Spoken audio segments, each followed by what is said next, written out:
Captain Bushy Eyebrows here was again very pleasant to the screeching banshee.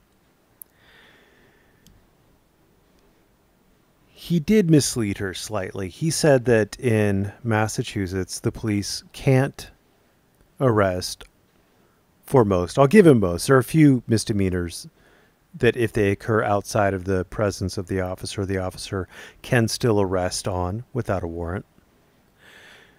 However, somebody gave her $100. God. Yeah.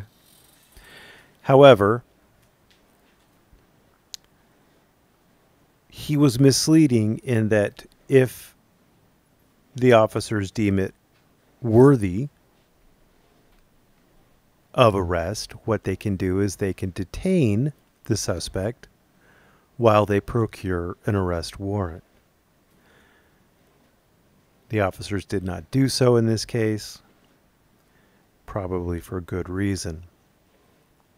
Now, I personally am waiting with bated breath to see what happens when the screeching banshee goes to the court to file her claim, to see if they'll press charges against the guy with the dogs.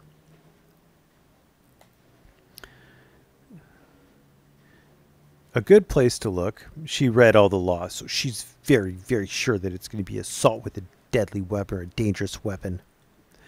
I am, however, somewhat more skeptical. I don't think the keys, in the manner in which the guy used them, because I don't think he actually used them, I think they were just in his hand, I don't think it's going to work. And I don't think it's going to work because the jury instructions are a great place to go to see what you have to prove and how you have to prove it and to get relevant case law. I've said it before, I'll say it again, you're welcome. I'm teaching the community. So just your basic assault and battery by means of a dangerous weapon. If they're trying to prove it's an intentional assault and battery by means of a dangerous weapon, they have to prove three things. First, the defendant touched the person of the wailing banshee, however slightly, without having any right or excuse for doing so. That's pretty easy to prove.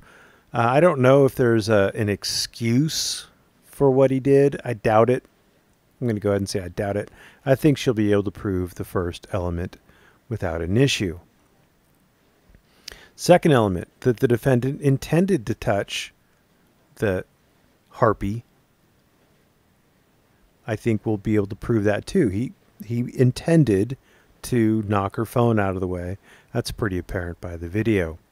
And third, the touching was done with a dangerous weapon. Now, dangerous weapon, how are we going to figure out what a dangerous weapon is? So, if the alleged weapon is inherently dangerous, a dangerous item is an item which is capable of causing serious injury or death.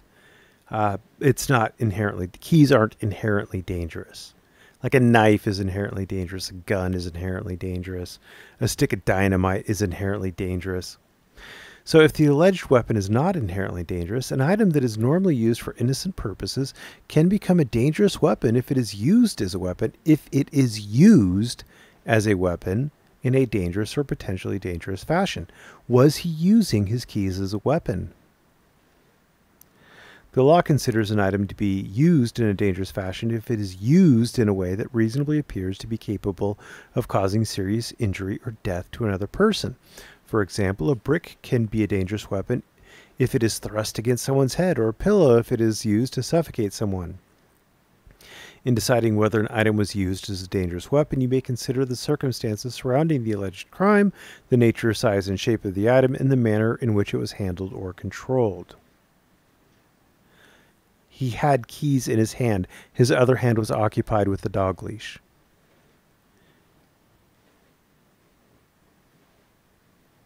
Luckily, down around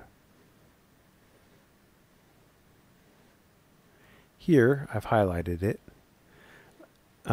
Under the definition of dangerous weapon, usually innocent items are also considered to be dangerous weapons if used in a dangerous or potentially dangerous fashion. And they list some things like a riding crop, a lit cigarette, an aerosol can sprayed in the eyes of an operator of a moving vehicle. However, the fact that an appellate court had previously held that the object was capable of being used as a dangerous weapon does not make it such in all future cases, regardless of the circumstances. The essential question on when an object which is not dangerous per se is alleged to be a dangerous weapon is whether the object, as used by the defendant, is capable of producing serious bodily harm. This is determined by how the object's potential for harm would have appeared to a reasonable observer. He had keys in his hand. He didn't strike at her face. He tried to knock her phone out of her hands. While he was holding his keys in what appeared to be the bottom two fingers of his hand. Maybe the bottom three. He wasn't using it as a weapon. His keys were in his hands when he did it, but he wasn't using it as a weapon. I don't think it's going to work. I don't think it's going to fly. I think reasonable people will see that. I think the cops are looking at that. It's also not going to be reckless. Where are we at? Reckless. There's another one that it could theoretically be reckless assault and battery with a dangerous weapon. You have to prove that the defendant engaged in actions which caused bodily injury, and it didn't. She already said it didn't. So that one's already out the gate on the very first element. So I can't wait to see what she says. If anything, they may charge the guy with just a simple assault or simple battery. Let's see if we can't find that one. We're gonna go back and where are we at? Let's see if we can't find assault and battery.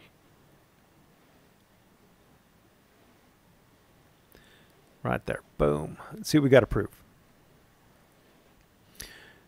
All right.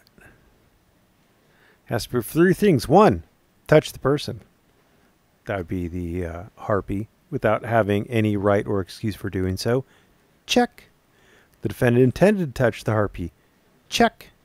And third, the touching was either likely to cause bodily harm to the harpy or was offensive and done without his or her consent. It was not likely to cause bodily harm, but I think she will be able to prove it was offensive and done without her consent. So, I think she could prove it. Again, I don't think that I don't think she'll have a very